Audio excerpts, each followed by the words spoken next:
don't know about you guys, but this has been one rough week at work for me. I am glad to be done with it until January.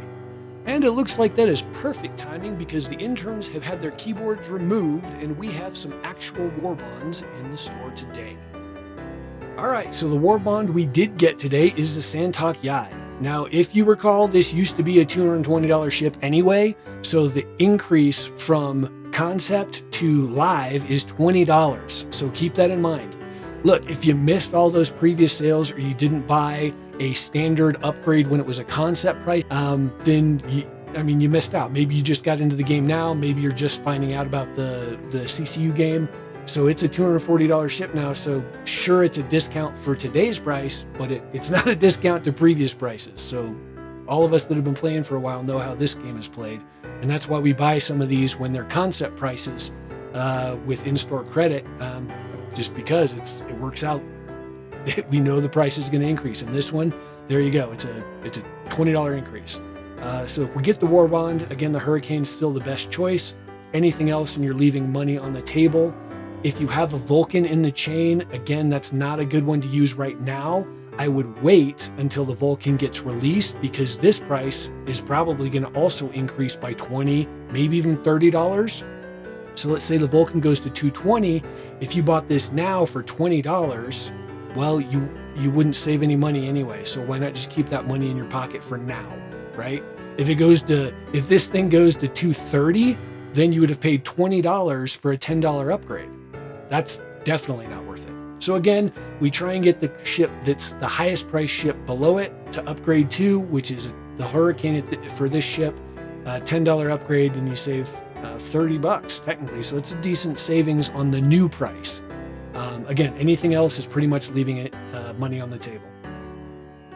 So the X1 series have been released into the store here. They are not concept pricing, but they are available. If you need to make this last minute jump to one of these and you have another ship, let's just pick the X1 basic. So if you had like an Aurora LN, for instance, that's a $5 upgrade today. That probably wouldn't have been possible because I think these were they $40? I'll have to go back and look, but I think they were like $40 previously, so they didn't increase that much, which is awesome. So again, if you want to get the X1 and you want a relatively inexpensive upgrade, you can do that now. Again, not Warbond pricing, but if you need just to make that final $5 jump or whatever from another previous ship you have, you can do that today.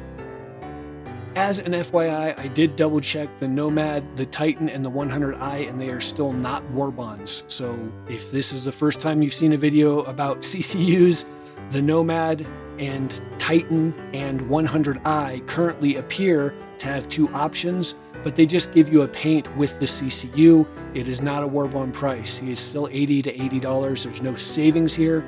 If the Nomad is the ship you want, and this is the last CCU that you can get in your chain, I suppose getting a $5 paint with that upgrade kind of works out. It's a little bonus. Again, it's no savings, but if this is how your chain worked out, then okay, great. You get a free paint with your final upgrade. But otherwise, just keep in mind the Nomad and the Titan. Where is the Titan? There's the Titan. And the 100i, it's just an extra paint and it's not actually Warbond pricing. So you can also buy these with store credit if this is what you really want. So just letting you guys know that those have not changed. They are not Warbonds. Jumping over to the standalone ships, the X1s, the new Cutter Rambler, which is a new addition. If you guys haven't seen Inside Star Citizen, go ahead and check it out. It's basically an expanded, I think they compared it to the Cutter being like a camper van and the Rambler being like a Winnebago.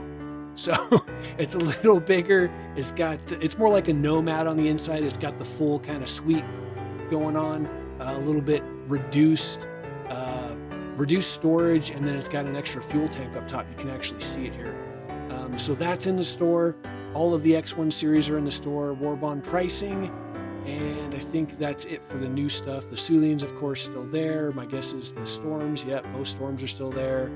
And the C1's still there. And the SRV is going to be there too. And the Arastra, right? The Arastra is still available, guys. That's the new mining ship. It's the bigger one. I guess, or middle tier, I suppose. Smaller than the Orion. So there you go. There are new packs as well. The Cutter Trips pack and so that makes sense. The Cutter 3-pack and the X1 3-pack. That makes sense since they just released all 3 of the X1s and the additional Cutter.